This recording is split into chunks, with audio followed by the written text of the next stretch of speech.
था। यदि कोई मुझसे पूछता है कि भारत के पास बहुमूल्य खजाना क्या है और इसके पास सबसे बड़ी धरोहर क्या है, तो मैं बेहिचक कह सकता हूँ कि यह है संस्कृत भाषा और उसमें निहित समग्र वांग्मय।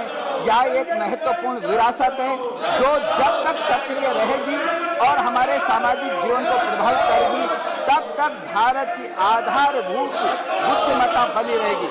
श्रीमान, इस संस्कृति के बारे में जिस तरीके से नेहरू जी ने अपनी डिस्कवरी में बोला और इंग्लैंड के विलियम जोन्स ने 1786 में कहा कि संस्कृत भाषा, इसकी प्राचीनता जो भी हो, यह एक अद्भुत संरचना है, ग्रीक से अधिक परिपूर्ण और लैटिन से अधिक प्रचुर और इन दोनों की अपेक्षा अधिक मनोहारी और शुद्धता से परिपूर्ण है। श्रीमान, मैं ये समझता हूँ कि संस्कृत भाषा के बारे में देश, ज्ञान और विज्ञान के क्षेत्र में पूरी दुनिया में ये इसका लोहा दुनिया ने बांधा है श्रीमान। और ये जो 3 विश्वविद्यालय हैं, यदि इस भारत की विश्व में परंपरा को देखा जाए श्रीमान, तो इसी संस्कृत के अंदर श्रीमान इसके चरक ऋषि जो भारत का प्रख्यात वैज्ञानिक में प्राचीन भारत के, उन्होंने चरक ने रक्त प्रवाह के संबंध में 300 वर्ष पूर्व ईसा के 5 गद्यांशों में इसकी व्याख्या की है, जबकि विलियम हार्वे में इसका प्रथम बाद में आया। इसका मतलब 300, 400, 500 वर्ष पहले ये जो विज्ञान था, ये ज्ञान था, वो हमारी धरती पर था।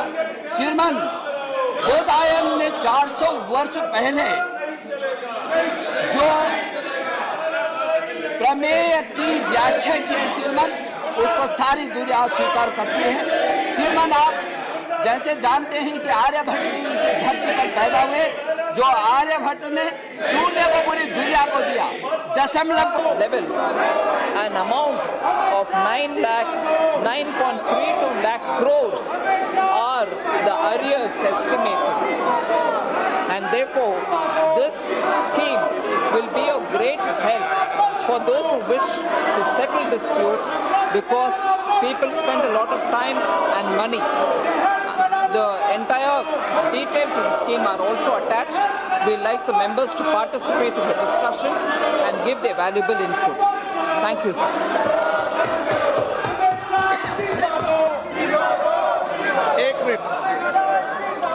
एक मिनट माननीय सदस्यगण, दिल्ली की घटना के लेकर आप अपने विषय को रखना चाहते हैं। आप सब इस लोकतंत्र के मंदिर के एक जिम्मेदार जनप्रतिनिधि हैं और हम सबका सामूहिक प्रयास होना चाहिए, सामूहिक दायित्व होना चाहिए कि हम देश में शांति और सद्भावना बनाए रखें और इसमें हमारी भागीदारी भी दिखे, प्रत्यक्ष अप्रत्यक्ष रूप से भागीदारी दिखे। इन सब मुद्दों पर सदन के अंदर व्यक्तिगत रूप से मैं आप सबसे चर्चा कर जब स्थिति सामान्य हो जाएगी, उस सामान्य स्थिति के बाद मैं आपसे चर्चा करूंगा। हम भी चाहते हैं सदन में चर्चा हो, ये लोकतंत्र का मंदिर है, लेकिन आपको ये तख्तियां नारेबाजी करने का अधिकार सदन के बाहर जनता ने दिया है और मेरा आग्रह है कि आप सबको देश में शांति और सद्भावना बनाने के लिए सामूहिक प्रयास करना चाहिए। आप एक महत्वपूर्ण जिम्मेदार दल के नेता हैं। मैं दल के नेताओं को भी आग्रह करना चाहता हूं कि वह इस पर जिम्मेदारी से करें।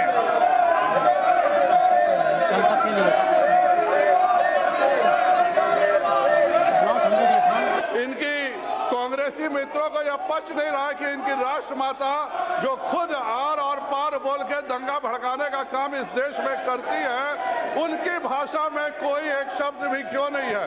और इसीलिए इन लोगों को इस बिल से ऐतराज है। जब भी किसी एनडीए का अच्छा कार्य होता है ये लोग विवाद करते हैं, लेकिन भारत की जनता माननीय प्रधानमंत्री श्री नरेंद्र मोदी पर पूरा विश्वास करती है और पूर्ण विश्वास के साथ हम लोग सब विकास पर करते हैं। माननीय प्रधानमंत्री जी के समय में सबका साथ सबका विश्वास, विवाद से विश्वास, सबका विकास जैसे शब्दों को धरातल पे उतारने का काम किया है। यूपीए के सरकार में भी बहुत सारे शब्दों का प्रयोग होता था अध्यक्ष महोदय।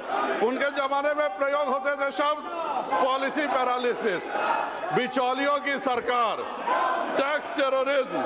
इन सभी शब्दों को और इस देश में हजारों सिखों को दंगा में हत्या करने की जिम्मेदार यह पार्टी है। इस पार्टी का यही चरित्र है, हर जगह विवाद करती है, हर जगह पहले दंगा भड़काती है और उसके बाद कहती है कि क्यों विवाद हो रहा है।